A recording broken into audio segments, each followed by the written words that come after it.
বিসমিল্লাহির রহমানির রহিম।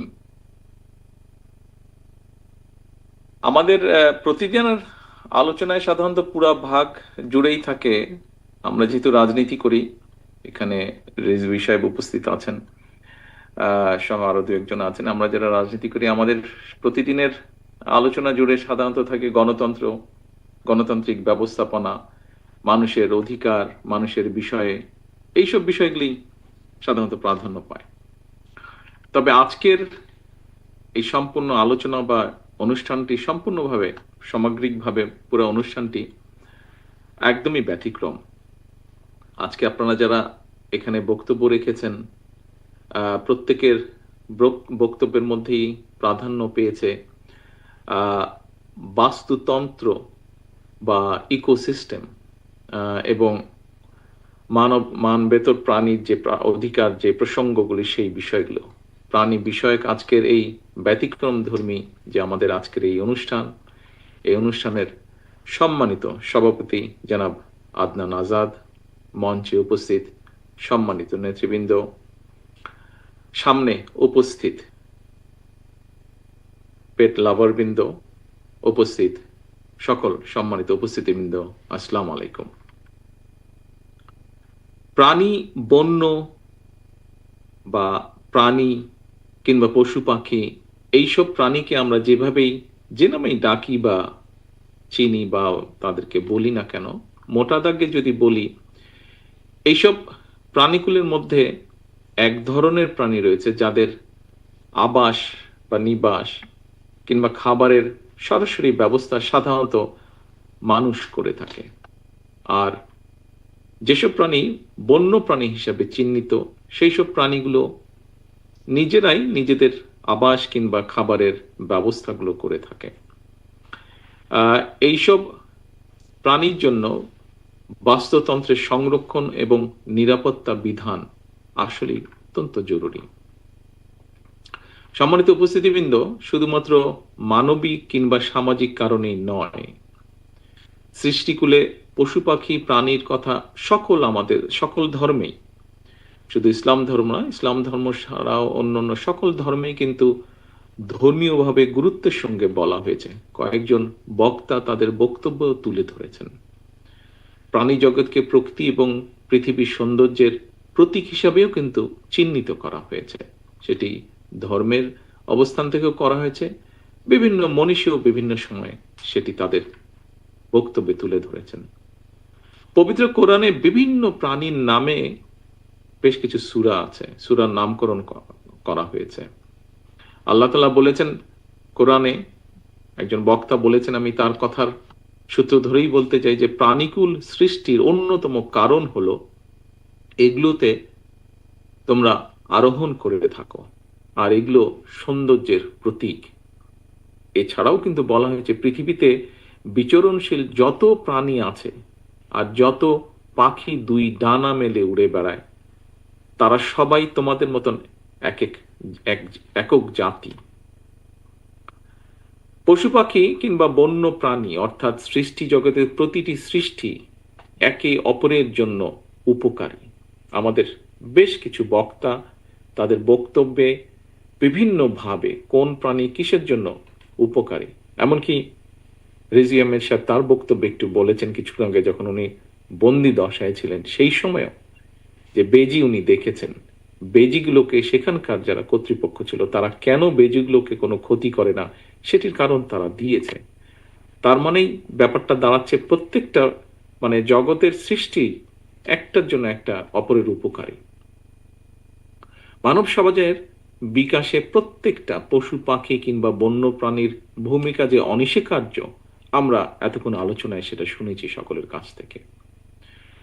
আমরা কম বেশি সবাই জানি, কিংবা কেউ কেউ হয়তো ভুক্তভোগীও। সেটা হলো গত কয়েক বছর ধরে এখানে হয়তো অনেকেই হয়তো আছেন সেটার ভুক্তভোগী, আজকে যারা এখানে সামনে উপস্থিত আছেন।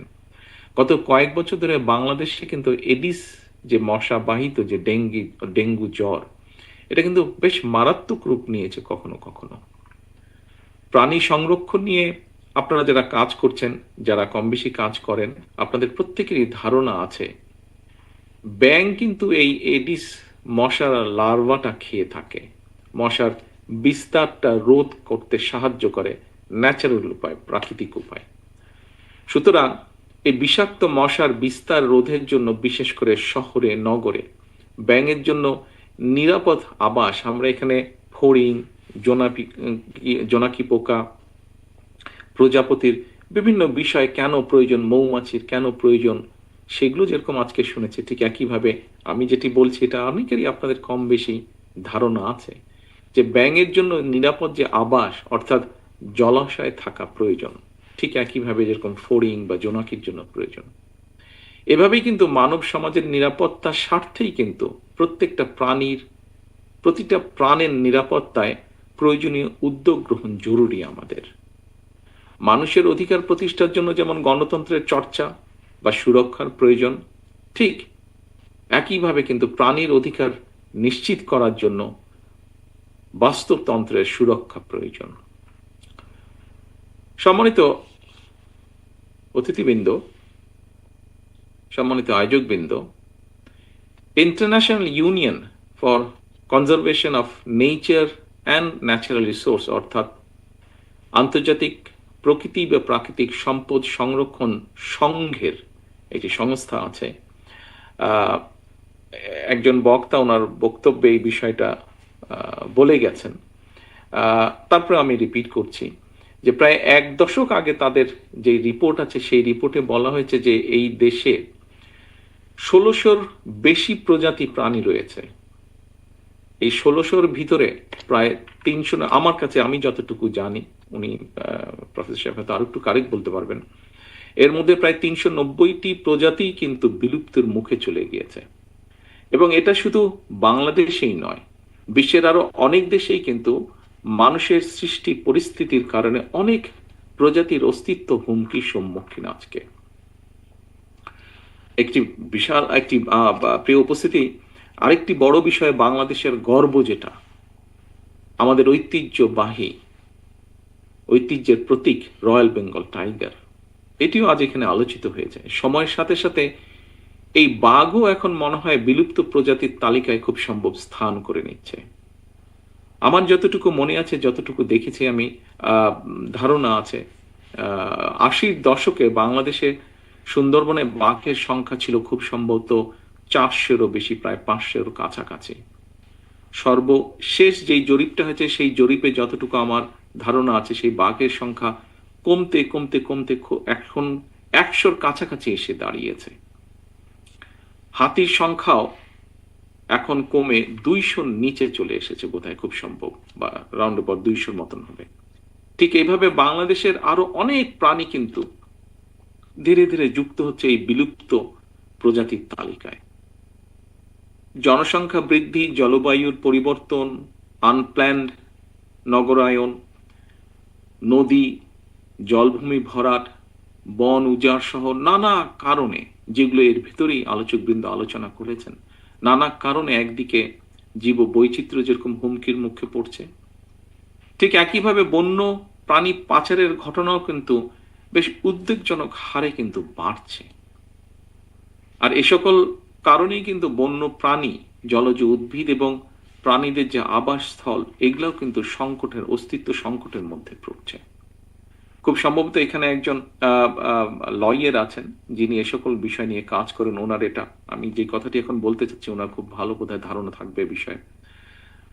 খুব সম্ভবত প্রাণী কল্যাণ আইন ২০১৯, বন্য প্রাণী সংরক্ষণ ও নিরাপত্তা আইন, জীব বৈচিত্র্য রক্ষা আইন, পরিবেশ উন্নয়ন আইন, পরিবেশ সংরক্ষণ আইন, জলবায়ু পরিবর্তন ট্রাস্ট আইন, সংশ্লিষ্ট বিষয়ে দেশের অনেকগুলো আইন রয়েছে। ইনশাল্লাহ জনগণের রায় বিএনপি রাষ্ট্র পরিচালনার সুযোগ পেলে পশু পাখি, বন্য প্রাণী তথা বাস্তুতন্ত্রের নিরাপত্তার জন্য এই আইনগুলোকে আমরা ইনশাল্লাহ সময় উপযোগী করব। এই আইনের অনেকগুলোর পরিবর্ধন প্রয়োজন আছে, সেগুলোকে ইনশাল্লাহ আমরা করব। আমার সাথে কিছুদিন আগে যখন আমি বিষয়টি নিয়ে চিন্তা করেছিলাম, আমি তখন কয়েকজন, তার মধ্যে আজকের সভাপতি আদনান উপস্থিত ছিল, সেদিন আমি প্রথম কয়েকজনের সাথেই আলাপ করেছিলাম যে কি করা যায় এখানে।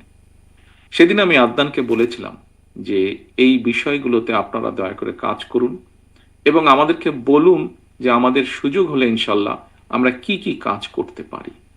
আমি নিশ্চয়ই আমি কোয়াইট শিওর যে নিশ্চয়ই ওনারা আজকে যারা এই বিষয়ে এখানে আছেন, অ্যানিম্যাল ওয়েলফেয়ার যে আমাদের নতুন সংস্থাটি, তার যারা নেতৃবৃন্দ আছেন নিশ্চয়ই এই বিষয়টি নিয়ে তারা কাজ করছেন। সম্মানিত উপস্থিতিবৃন্দ, জীব বৈচিত্র্য রক্ষা, বন্য প্রাণীর নিরাপত্তা বিধানের ক্ষেত্রে আইন যেটি যেটি বোধহয় খুব সম্ভব এটিও আলোচনা হয়ে গিয়েছে, এখানে একজন বক্তা বলেছেন আইন কিংবা বিধি বিধানের চেয়েও কিন্তু আপনার আমার আমাদের সকলের অর্থাৎ প্রত্যেকটা নাগরিকের সচেতনতা অর্থাৎ কনসাসনেসটা আমাদের যেটা কনসার্ন করা, কনসাস করা মানুষকে, এটা কিন্তু সবচেয়ে বেশি জরুরি। আমাদের প্রত্যেকের এই উপলব্ধিটা আসতে হবে, মনের ভেতরে উপলব্ধিটা থাকতে হবে যে জীব বৈচিত্র্য রক্ষা এবং বন্য প্রাণীর নিরাপত্তার সঙ্গে কিন্তু আমরা যারা মানব সমাজ, আমাদের নিরাপত্তাও কিন্তু জড়িত, আমাদের অনেক বিষয় জড়িত। সম্মানিত সুধীবৃন্দ, বিভিন্ন দল, ভিন্ন মত কিংবা অবৈধভাবে লোভ লালসার আশায় যেখানে মানুষের প্রতি মমত্ব বোধের একটা অভাব প্রকট হয়ে উঠছে, সেখানে পশু পাখি কিংবা বন্য প্রাণীর প্রতি মমত্ব বোধের কথা হয়তো অনাহত ভাবার মতন মনে হতে পারে, যে যেখানে মানুষেরই বিষয় সেখানে হঠাৎ করে পশু পাখি নেই। তবে এটাও কিন্তু সত্যি,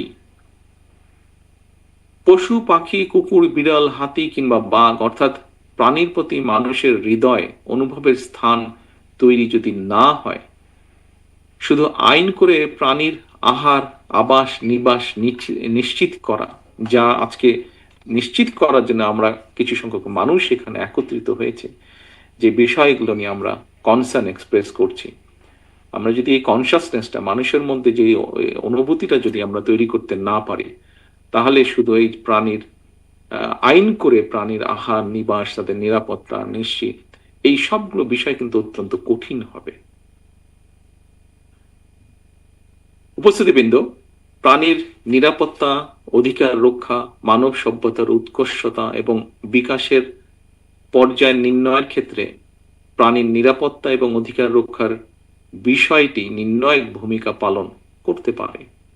আমি মনে করি প্রাণী অধিকারের যে বিষয়টি শুধুমাত্র প্রাণীদের প্রতি মানবিক দায়িত্বই নয়, বরং জীব বৈচিত্র্যের সংরক্ষণ, বাস্তুতান্ত্রিক ভারসাম্য রক্ষা এবং মানব জাতির নিজেদের সুস্থ এবং টেকসই ভবিষ্যৎ নিশ্চিত করাও কিন্তু অত্যাবশ্যক। মানুষ যখন প্রাণীদের প্রতি সহানুভূতিশীল হয়, প্রাণীদের নিরাপদ আবাসস্থল নিশ্চিত করে, তখন এটা মানব সমাজের পরিপক্কতা এবং উন্নত নৈতিকতারই কিন্তু প্রতিফলন ঘটায়। সুতরাং মানুষ তার নিজের প্রয়োজনেই প্রাণীদের বাঁচিয়ে রাখা দরকার, প্রাণীদের আবাস অক্ষত রাখা দরকার। সম্মানিত সুধীবৃন্দ, আমরা যখন প্রাণীর নিরাপত্তা নিয়ে কথা বলছি, আমার ধারণা এই মুহূর্তে আমাদের হয়তো অনেকেরই মনে একটা চিন্তা হয়তো আসতে পারে, সেটা রাষ্ট্র যখন কখনো কখনো খোদ মানুষের নিরাপত্তা নিশ্চিত করতে ব্যর্থ হয়, তখন আমরা প্রাণীর নিরাপত্তা নিয়ে আলাপ করছি। কারো মনে এই ধরনের কথা আসাটা অন্যায্য নয় হয়তো, তবে আমাদের বোধহয় এটাও জেনে রাখা প্রয়োজন, নানা ক্ষেত্রে আমাদের সীমাবদ্ধতা কিংবা ব্যর্থতা দৃশ্যমান থাকলেও সকল শুভ উদ্যোগকে আমাদের প্রতিদিনের চর্চায় এবং আলোচনায় রাখার দরকার। আমি মনে করি ব্যক্তিগতভাবে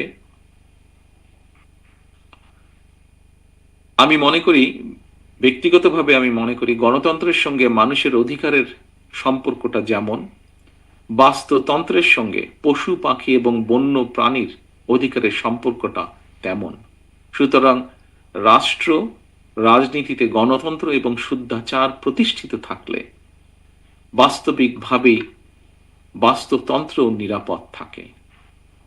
সম্মানিত উপস্থিতিবৃন্দ, আমার মনে হয় ১.৫ দশকেরও বেশি সময় ধরে একজন নাগরিক হিসাবে সকল গণতান্ত্রিক রাজনৈতিক অধিকার হারানোর কারণে আমাদের অনেকের মনে হয়তো এক ধরনের অসহিষ্ণুতার জন্ম নিয়েছে।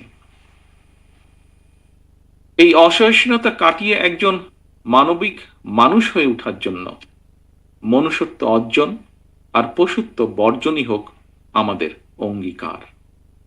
আমি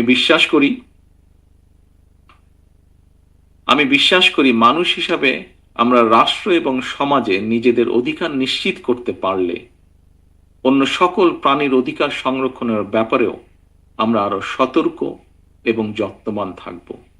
সেই বিবেচনা থেকেই দেশের রাজনৈতিক ডামাডোলের বাইরে এসে পশু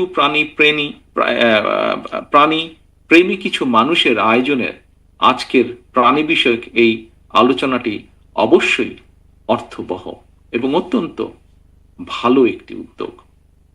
দেশের প্রাণীর নিরাপত্তা এবং অধিকার সংরক্ষণের স্বার্থে বাংলাদেশ অ্যানিম্যাল ওয়েলফেয়ার অ্যাসোসিয়েশন গঠন করে সুসংগঠিতভাবে আরো কার্যকর ভূমিকা রাখার ক্ষেত্রে আপনাদের এই চলমান উদ্যোগকে আমি আন্তরিকভাবে সাধুবাদ জানাই এবং আপনাদের আন্তরিক সাফল্য কামনা করি। একই সাথে এখানে আজকের এই অনুষ্ঠানটিকে এবং এই সংগঠনটিকে তৈরি করার জন্য এই সংগঠনের এখানে আলোচনার এসছে, রুমনের বক্তব্যে উঠে এসছে যে কিছু মানুষ একত্রিত হয়ে আপনারা একটি হসপিটাল তৈরির উদ্যোগ গ্রহণ করেছেন।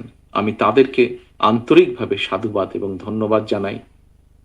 আমি এখানে ধন্যবাদ জানাতে চাই জাহিদ আমার এলাকার ছেলে, সেজন্য আমি ওকে আলাদাভাবে চিনি একটু। জাহিদকে আমি ধন্যবাদ জানাতে চাই যে অ্যাম্বুলেন্সটির কথা উঠে এসেছে, সেই অ্যাম্বুলেন্সটি আজকে এই সংস্থানটিকে জাহিদ উপহার হিসেবে দিয়েছে। আপনারা এভাবে যারা আপনারা ছোট ছোট করে অথবা যার যে অবস্থান থেকে আপনারা সহযোগিতা করেছেন এই সংস্থার অগ্রযাত্রা শুরু করার জন্য প্রত্যেককে আন্তরিকভাবে ধন্যবাদ জানাই। পরিশেষে আয়োজকবৃন্দকে আবারও ধন্যবাদ জানাই। এই যাত্রায় আমাদের স্লোগান হোক প্রাণ বাঁচাও প্রাণী বাঁচাও, দেশ হোক সকল প্রাণের নিরাপদ আশ্রয়স্থল। এই প্রত্যাশা রেখে আজকের বক্তব্য শেষ করছি। আসসালামু আলাইকুম।